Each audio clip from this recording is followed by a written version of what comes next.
For most of the 20th century, Pioneer built the soundtrack of Japan's industrial miracle. They were the first domestic speaker company. They invented the consumer laserdisc. They put the first CD player in a car dashboard. Their name sat on turntables, silver receivers, plasma televisions, and automobile stereos in more than 100 countries. And then, in March 2015, Pioneer Corporation did something nobody in the audio industry believed it would ever do. It handed its home entertainment business to a smaller rival from Osaka named Onkyo, accepted a minority stock position in return, and quietly walked away from the category it had helped invent. The sale was supposed to save both companies. 7 years later, Onkyo would file for bankruptcy in a nearly empty office building, and the obituary everyone thought they had already written would finally be true. To understand how two of Japan's most respected audio houses died within the same decade, you have to start in a small backyard in Tokyo, in the autumn of 1938. A 33-year-old Christian engineer named Nozomu Matsumoto had just been asked to help a church in Kobe with a problem. Their imported American loudspeaker had burned out, and replacements were blocked by wartime import restrictions. Matsumoto built a replacement by hand, using paper cones, a hand-wound voice coil, and a wooden cabinet assembled in his family's workshop. He called the workshop Fukuin Shokai Denki Seisa Kusho, which translates loosely as Gospel Electric Works. That small speaker, built in a Tokyo yard with almost no tooling, was the first domestic dynamic loudspeaker ever produced inside Japan. It is still preserved in the Pioneer Corporate Archive in Kawasaki, mounted behind glass like a saint's relic. The company survived the fire bombings, the post-war rationing, the occupation years, and the wrenching currency reform that wiped out most Japanese manufacturers. By the early 1950s, Matsumoto had relocated to a larger factory in the Meguro district and was selling high-efficiency speakers to a country rebuilding itself at extraordinary speed. In 1955, he released the PAX A20, a coaxial two-way speaker aimed at the new middle-class homes going up in the Tokyo suburbs. It was praised in Japanese audio magazines for a clarity that rivaled imported American and German units at a fraction of the price. Dealers in Akihabara, the electronics district in Tokyo, began stacking the PAX units near the front of their showrooms because customers often walked in asking for them by model number. In 1961, the company changed its name to Pioneer Electronic Corporation. The Matsumoto family kept their controlling stake, but the business was no longer a workshop. It was an industrial project with national ambition. That same year, Pioneer began quietly expanding into the United States, opening a small distribution office in Los Angeles. American hi-fi enthusiasts had, until then, mostly bought from domestic brands like Fisher, Marantz, and Macintosh, or from European companies like Tannoy and Wharfdale. The idea that a Japanese company could build a competent loudspeaker or a clean-sounding amplifier was still novel in 1961, and in some circles, it was treated with frank condescension. Pioneer spent the next 10 years winning that argument in the United States, the United Kingdom, and West Germany by simply delivering better measurements at lower prices. By the end of the 1960s, Pioneer was exporting more than half of its production, and the company had quietly become one of the 3 largest audio brands on the American hi-fi retail floor. By the early 1970s, Pioneer had become the quiet aristocrat of Japanese audio. The silver faceplate component stack that would define the decade, the integrated amplifier, the separate tuner, the open reel tape deck, and the belt drive turntable was a Pioneer invention as much as anyone's. The SX series of AM/FM stereo receivers, launched in 1977, became a cult object in the United States almost overnight. The SX 1980, the top-of-the-line model, delivered 270 watts per channel from a single chassis, weighed more than 80 pounds, and cost as much as a used car. It is still traded on vintage audio forums at prices 3 times its original list, and working examples restored in small specialist shops in Osaka still fetch a premium. Pioneer did not just make audio equipment in that era. It set the reference point for what audio equipment was supposed to feel like. The innovations kept landing.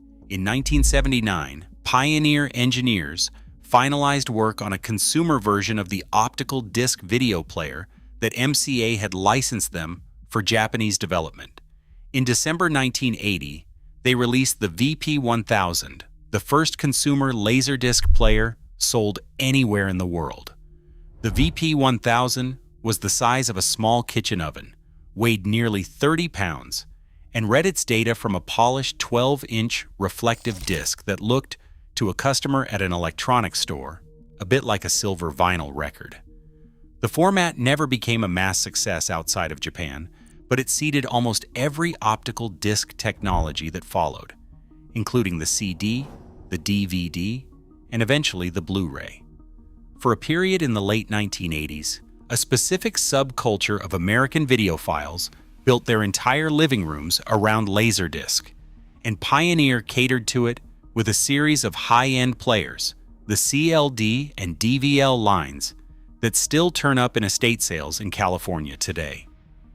In 1984, Pioneer engineers at the Tokorozawa Research Facility wired the first compact disc player into a car dashboard and called it the CDX-1. It was a clumsy-looking unit by modern standards, with a flip-down mechanical face and a tape deck-sized body, but it worked reliably at highway speeds over bumps that the earlier engineering teams had thought would be impossible to engineer around. Within a decade, nearly every new car sold in Japan had a CD slot on the center stack, and a significant percentage of them had a Pioneer logo stamped on the faceplate. By the late 1990s, Pioneer car electronics were standard equipment in Honda and Toyota factories, shipped out of the Pioneer Electronics USA headquarters in Long Beach, California, and stacked in vast pallets at the Yokohama Port Terminal. Pioneer's aftermarket head units, the legendary DEH and AVIC lines, were fitted into boy racer Civics, tuner Supras, and minivans across North America, and Pioneer logo decals became, for an entire generation of American automotive enthusiasts, as familiar as the Honda H or the Toyota Oval, which is where the story should have ended, as a quiet, successful, family-anchored Japanese industrial company making good products for a world that wanted them. But starting in the early 2000s, Pioneer's board made a decision that would eventually take the whole house down. They bet everything on plasma television. In 2004, Pioneer launched the Kuro brand, a line of plasma televisions engineered around one single obsession, which was producing a black level so deep that the screen, when off, was physically indistinguishable from the wall behind it. Kuro is the Japanese word for black. For the engineers at Pioneer, it was less a product line than a philosophy. They hand-calibrated each panel at a facility near Yamanashi. They held back stock rather than ship a unit that missed spec. They flew American television reviewers to the plant, seated them in a fully darkened review room, and ran side-by-side comparisons against every competing television on the market. Journalists who saw those demonstrations described the experience in print as physically disorienting, because on dark scenes, the Kuro did not appear to be a television at all. It appeared to be an open window into another room. The 2007 KRP 500A, the peak of the line, was reviewed by every major home cinema publication as the finest television ever put into a consumer living room. Videophiles still refer to it in the present tense, as if it were not a 20-year-old appliance, but a living thing. The problem was not the quality. The problem was that while Pioneer was perfecting plasma, the rest of the industry was quietly walking away from it. Samsung, LG, and Sharp had placed their bets on liquid crystal displays. The LCD panel was cheaper to manufacture, lighter to ship, thinner to mount, and more power efficient. It was also, in the early years, visibly worse than plasma in almost every way that an enthusiast cared about. The problem was that most consumers were not enthusiasts. They were people in big box stores, looking at wall-mounted televisions in bright retail lighting, where the plasma's deep blacks disappeared and the LCD's crisp brightness looked superior. Retail floor space in Costco, Best Buy, and Yodobashi camera is not a neutral environment. It is a brightly lit, wide-angle, glance-based selling environment, and the Kuro's advantages, which only appeared in controlled dim rooms, were invisible to a family weighing 2 televisions on a Saturday afternoon. By 2008, LCD had crossed the price-performance line. By 2009, the plasma category was in collapse. Pioneer had spent billions building plasma fabrication capacity it could no longer fill. In February 2009, the company announced it was exiting the television business entirely. In March 2010, it sold its plasma manufacturing operations to Panasonic for a fraction of what the build-out had cost.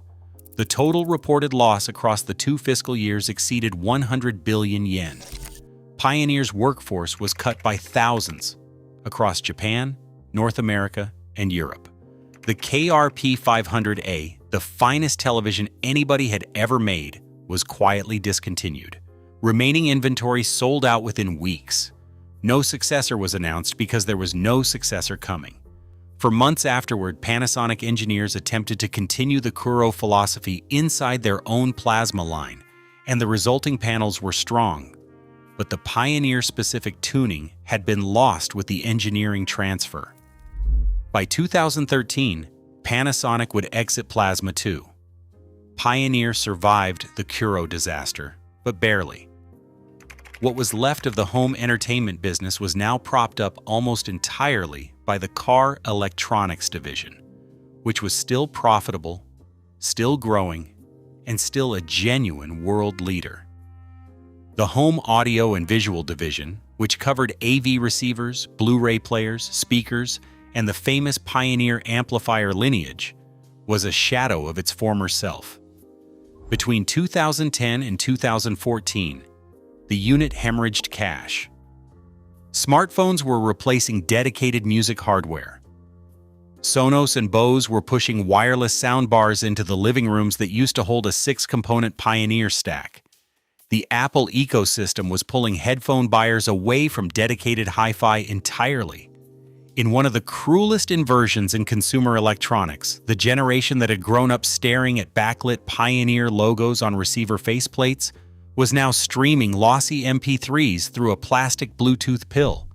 The Pioneer Elite line, which had been the crown jewel of the home AV catalog since the 1990s, was particularly hard hit.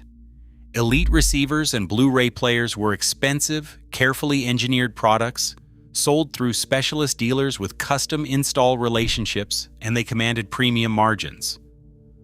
But the custom install market itself was now squeezed between do-it-yourself soundbars on one side and ultra-high-end Crestron and Control 4 installations on the other. The middle-tier elite customer, the one with a separate home theater room, a 6-speaker setup, and a taste for Blu-ray, was a demographic that was literally aging out of the buying population.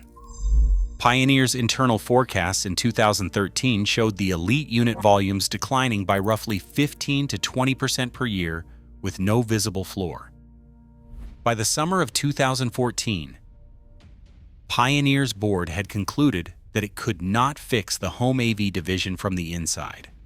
The losses were too structural, the consumer shift was too complete, and the car electronics unit, which was the last reliable profit engine in the building, could not be allowed to die alongside it. The decision was made to carve out the home AV business and find it a new owner.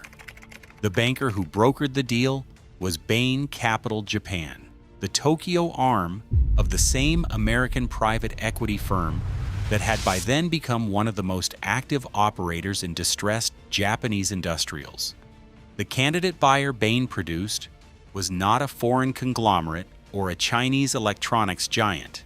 It was Onkyo, a mid-sized Osaka-based audio company with a loyal audiophile following and roughly one-fifth of Pioneer's size. Onkyo would take the home AV division. Pioneer would take a minority equity position in Onkyo and a modest cash payment in return. The deal closed on the 1st of March 2015. The transaction was structured in a way that was, on paper, elegant. Pioneer did not lose the home audio business outright. It became an owner of the company that now owned it. The Pioneer brand name could continue to appear on new AV receivers and speakers because Onkyo held the license and would keep shipping product under both names. The combined Onkyo Pioneer entity would, in theory, become the global #1 brand in AV receivers by unit volume, ahead of Denon and Marantz, which were by then owned by Sound United in the United States, and ahead of Yamaha, which was still independent in Hamamatsu. The engineers involved in the transition were told that the combination would protect both brands, allow shared investment in networking and streaming software, and give Japanese audio a fighting chance against the American and Chinese competition. For about 18 months, the press releases sounded confident. Inside both companies, the people who understood the real economics did not. Inside Pioneer's Kawasaki headquarters, the announcement was received with a kind of stunned silence that only long-serving engineers can really produce. The home AV engineers who had built the Elite line, who had designed the A-series integrated amplifiers, who had carried Matsumoto's original idea of the perfect loudspeaker forward for 75 years, were being transferred to a rival. The product catalogs, the trademarks, the warranty obligations, the dealer relationships, all of it was now on Onkyo paper. Pioneer, the company that had invented the consumer Laserdisc, would no longer be selling home audio under its own steam. The Pioneer name would continue on new Onkyo-designed receivers, but the engineering center of gravity had moved from the Kanto region to Osaka, and from the world's largest audio company to a much smaller one that now had to digest an empire. To understand why Onkyo was the buyer, you have to step back and look at its own lineage. Onkyo was founded in September 1946 in the ruins of post-war Osaka by an engineer named Takeshi Godai. The name was formed from two characters, On and Kyo, which together translate as sound harmony. Godai's first factory made speaker drivers for other Japanese manufacturers, and for most of the 1950s, the company was a quiet component supplier inside the Kansai industrial ecosystem. Its breakthrough came in the 1970s, when it began producing integrated amplifiers and AV receivers under its own brand name. The TX receivers, and later the TX NR home cinema line, became the workhorse of the mid-tier audiophile category. Onkyo receivers were not flashy. They were not marketed to the mass consumer. They were bought by people who read specification sheets and cared about signal-to-noise ratios. That reputation peaked in the 2000s with the Integra Premium line, which was sold through specialist dealers, calibrated for custom install work, and reviewed in magazines that the average shopper had never heard of. Onkyo was not a giant, but within its lane, it was as credible as any audio brand in the world. Which is why the Pioneer acquisition made sense to the Onkyo board, on paper. Combining the two product lines would, in theory, create a dominant AV receiver portfolio, shared engineering resources, and enough scale to negotiate component prices with the same leverage that Samsung, Yamaha, and Denon enjoyed. In practice, almost every assumption underlying that theory turned out to be wrong. The two engineering cultures did not merge. The factories at Tokorozawa and in the Osaka suburbs ran redundant processes, and consolidation moved slowly because each team believed its own methodology was superior. The dealer channel became confused. Retailers that had carried both Pioneer and Onkyo now had to explain to customers why the two model lines overlapped so heavily and which one offered the real engineering advantage. For a brief period, some stores quietly stopped carrying either brand because the catalog was too tangled to explain. And the integration came at the worst possible moment in the history of the AV receiver category. HDMI version 2.0 had just arrived. Dolby Atmos was rolling out. 4K video was becoming the new baseline for home theater installation. Each of these shifts required expensive re-engineering of the receiver platform, and each one produced a class of early-run units with subtle incompatibilities that the service departments then had to field complaints about for years. Pioneer and Onkyo engineers were being asked to integrate two companies and build a next-generation networked home theater platform at the same time, on a shrinking budget, against a market that was losing demand every quarter. Under those conditions, cultural conflict inside the combined engineering team was not a luxury problem. It was a material obstacle to shipping reliable product on schedule. Meanwhile, the market they had merged to attack was evaporating underneath them. The AV receiver itself, the big black box, with a volume knob the size of a grapefruit and a rear panel covered in HDMI ports, was becoming a niche product. The typical consumer was replacing their home theater with a wireless soundbar and a subwoofer. Sonos had built a genuine wireless speaker ecosystem that integrated with streaming services more cleanly than anything Onkyo or Pioneer could ship.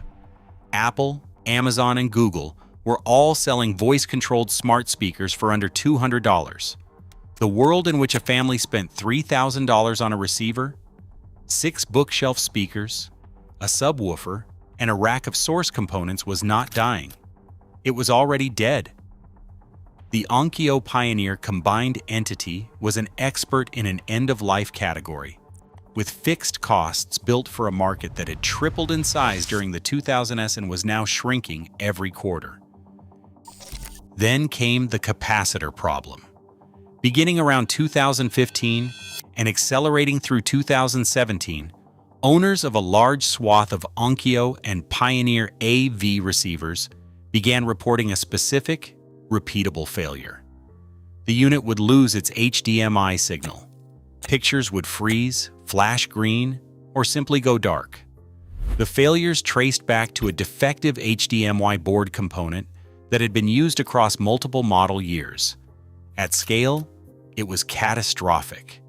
Message boards across North America, the United Kingdom, and Australia filled with thousands of owners documenting identical failures on receivers that were often just outside of warranty. On AVS Forum, the single largest home theater community online, the Onkyo HDMI failure thread ran to tens of thousands of posts and is still active more than a decade later, with new owners of second-hand units finding it every week. Onkyo and Pioneer offered free repair on some specific models, in some specific regions, under specific conditions.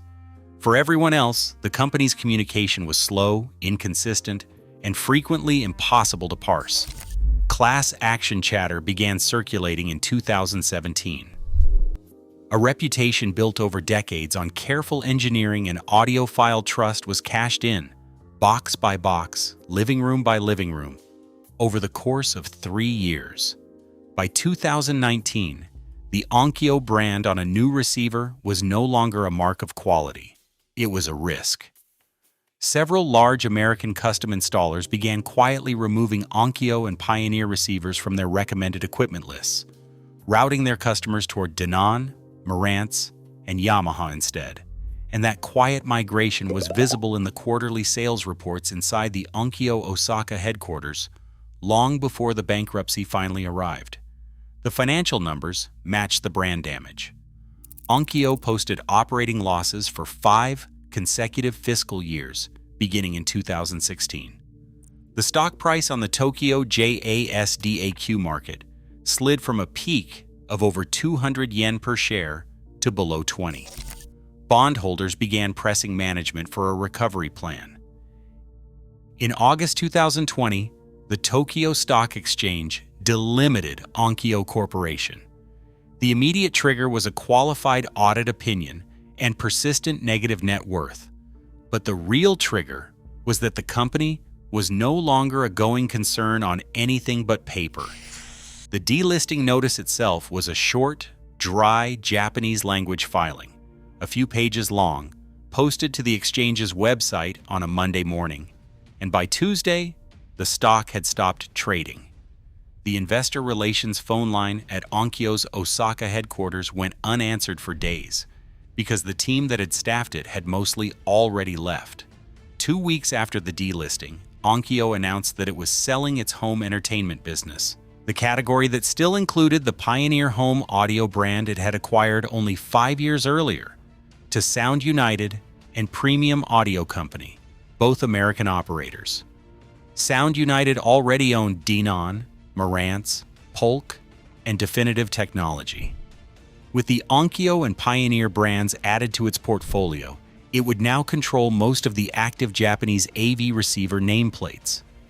Onkyo had lasted 74 years.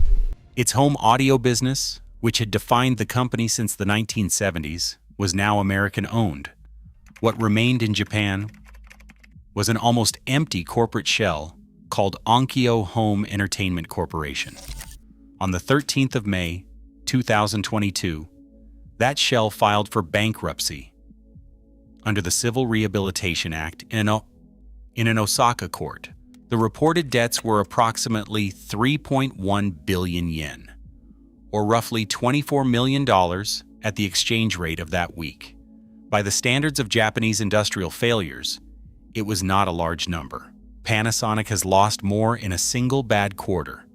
The final act was not dramatic, and that was arguably the most painful part of it. There was no scandal, no executive arrest, no hostile corporate raid. A remnant company, in an office building in suburban Osaka, simply ran out of the money it needed to service its remaining obligations, and the directors did the paperwork to make the ending official. News coverage was thin. The major Japanese business papers ran short, factual summaries.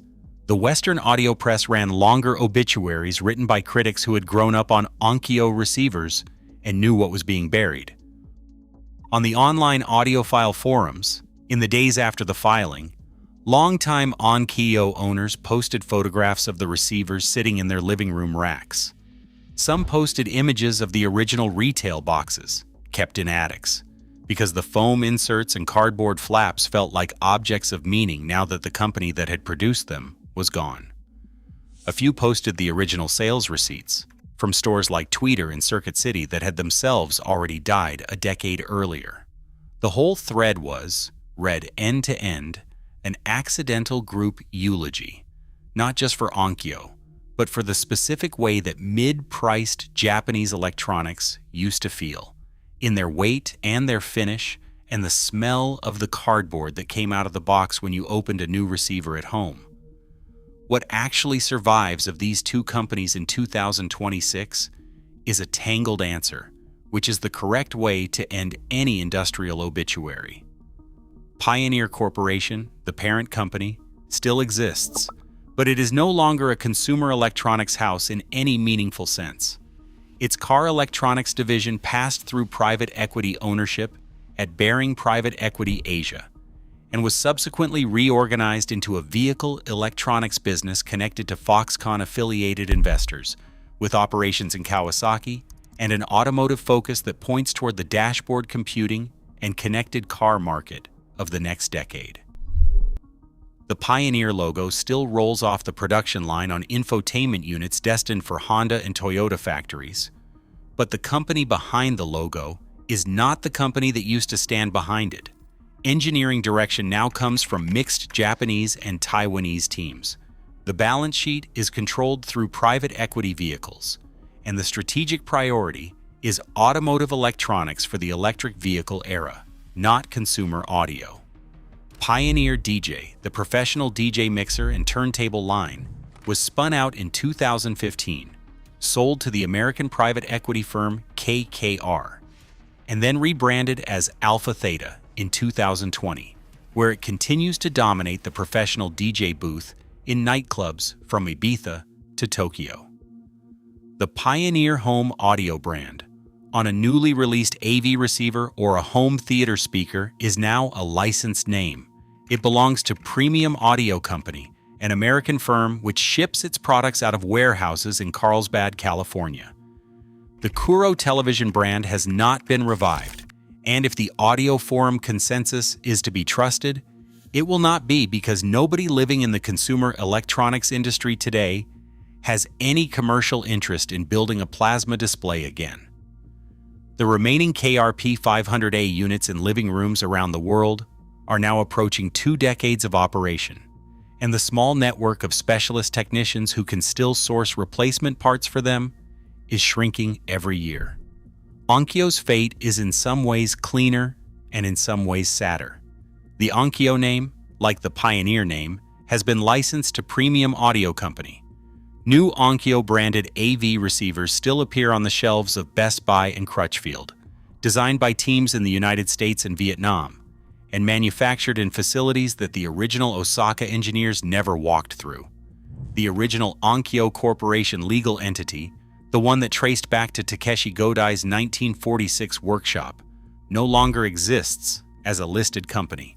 Some of the engineering personnel were absorbed into Sharp, which itself is owned by Foxconn. Others retired or moved to smaller specialist audio houses that still exist in Kanagawa and Hyogo. The Osaka headquarters has been sold. The family name associated with the founding, Godai, no longer appears on any active product. The larger lesson the two fatal sales teach is not about Pioneer or Onkyo specifically. It is about the death, across a single decade, of the entire Japanese mid-tier hi-fi ecosystem that the post-war economic miracle had built. For 40 years, companies like Pioneer, Onkyo, Sansui, Kenwood, Aiwa, and Trio existed in a narrow but profitable band between mass-market consumer electronics and ultra-high-end audiophile specialism. They could afford careful engineering because their customers were willing to pay for it, and because the scale of Japanese domestic demand subsidized their worldwide export push. When that middle band collapsed, squeezed from above by American software-first ecosystem companies and from below by Chinese manufacturing, the companies inside it had nowhere to go. Sansui had already failed. Kenwood merged with JVC. Aiwa was absorbed by Sony and then abandoned. Pioneer sold its heritage division to Onkyo.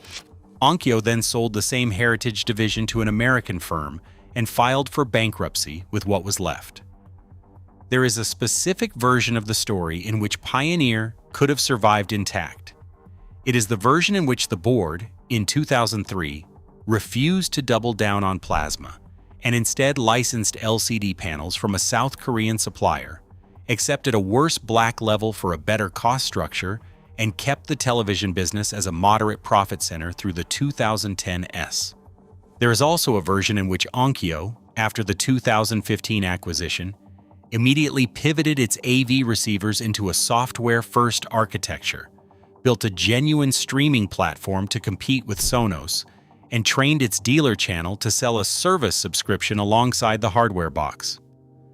Neither of those alternative paths is implausible. Both would have required a different kind of leadership, an earlier acknowledgement that the world was changing, and a willingness to cannibalize a profitable current product line in order to build an uncertain future one. Neither leadership team in either company in either decade was able to do that. And in that failure is the template of almost every large Japanese consumer electronics story of the last 20 years. Nozomu Matsumoto died in 1988 at the age of 83 before any of this collapse began.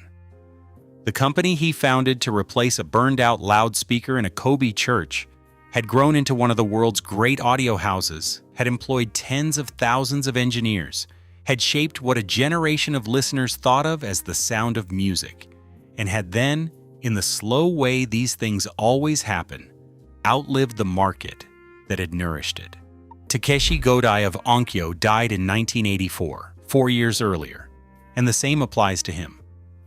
Both men spent their adult lives building the kind of careful, measured, engineering-led audio company that Japan made its name on.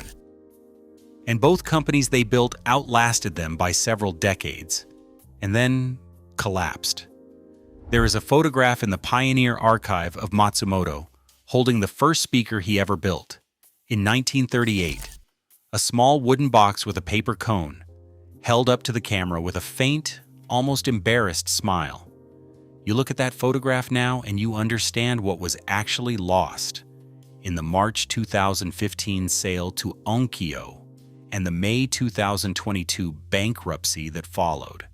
Not a product line, not a stock price, not a brand. A specific way of building things, a specific set of hands and rooms and decisions that the world doesn't make anymore and isn't planning to bring back. The new Pioneer-branded AV receivers that will arrive in American showrooms this year are reasonable products, engineered by competent people working for a different company on a different continent, and they will make perfectly good sound in perfectly acceptable living rooms. They will not be Pioneer receivers in the way that an SX1980 was a Pioneer receiver, and the Onkyo nameplate on a new Sound United designed unit is not an Onkyo receiver in the way that a TX NR5000 once was. The names survived. The companies did not. Somewhere in an equipment rack in a small house in suburban Saitama, or in a restored vintage audio shop on a side street in Osaka, a Pioneer SX1980 receiver is warming up right now, pushing current through its original output transistors, driving a pair of speakers that someone paid good money for a long time ago and has taken care of ever since. That receiver will outlive the company that made it. It probably already has. And that is, in the end, the strange thing about the fatal Pioneer sale, the Onkyo bankruptcy, and the whole quiet burial of Japanese mid-tier hi-fi. The companies are gone, the machines are still playing. If you want more stories like this one, the slow deaths of the industrial empires that built the modern world, subscribe. There are more obituaries coming, and they are not getting any shorter.